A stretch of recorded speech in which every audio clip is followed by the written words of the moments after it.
Hello, hello mga person! Nandito na naman si Mami Nika nyo. So, for today's video, for today's ganap, ayan nga, kumukulo-kulo na nga ang intro natin dahil nagluto nga ako dito ng sinaing na tambakol.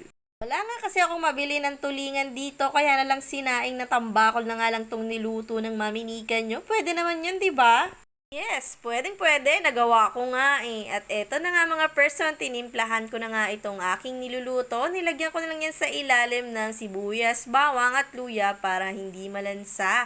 At syempre, hindi kumpleto ang ating sinaing na tulingan kung wala yung pinatuyong kamyas. At agad-agad ko na nga inilagay yung isda and then tinimplahan ko na ng asin, paminta, paprika at patis at nilagyan ko ng mantika. Heto nga, nagtutupi nga ako sa mga oras na yan, ngunit nag-stop nga muna ako dahil anong oras na ay hindi pa nga pala kami nagtatanghalian.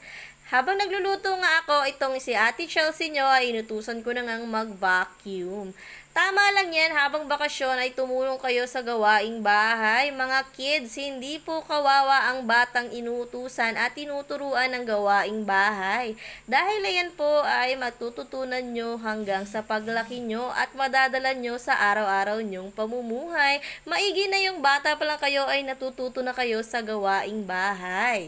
Habang nakasalang nga yung ating niluluto ay magliligpit na nga ako ng plato dahil tambak na nga ito. Kagabi pa namin to kinainan. Si Ate Chelsea nga ang nakatoka dito dahil wala nga ang Ate Angel nyo. Kaya naman ako na nga lang din ang maghuhugas dahil nagluluto naman ako at sinipag naman ang person for today's video. Kung mapapansin nyo nga ay meron akong bulak dyan sa pisngi dahil binababaran ko nga ng acne cure yung pimples ko para mawala na agad siya. Ay, Diyos ko, napapasayaw nga ako habang nagliligpit ng plato. Si Ate Chelsea nyo nga kasi ay nagsa-sound trip habang nagba-vacuum. Nadadala naman ako sa mga music. Maya-maya lang ay nakatapos na ako magligpit at agad namang kumukulo na itong ating niluluto. At saka naman lalagyan ko nga pala ito ng suka para hindi madaling mapanis. Inoorasan ko nga, tingnan nyo nga mga person, mag-aalas 12 na talaga, ngunit hindi pa luto yung ulam namin. Kaya naman inoorasan ko na maluto na nga agad at nilagyan ko na agad ng suka. Para maya-maya ay pwede na nga itong kainin dahil nagugutom na mga person sa mga gawaing bahay na ginawa namin. Maya-maya lang ay pwede na nga ito, kaya naman agad-agad na akong naghain para makakain na kami ng Ate Chelsea nyo.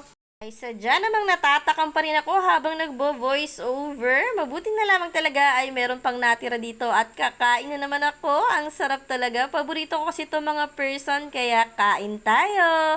Let's eat. Thank you for watching Mami Nika Mini Vlog.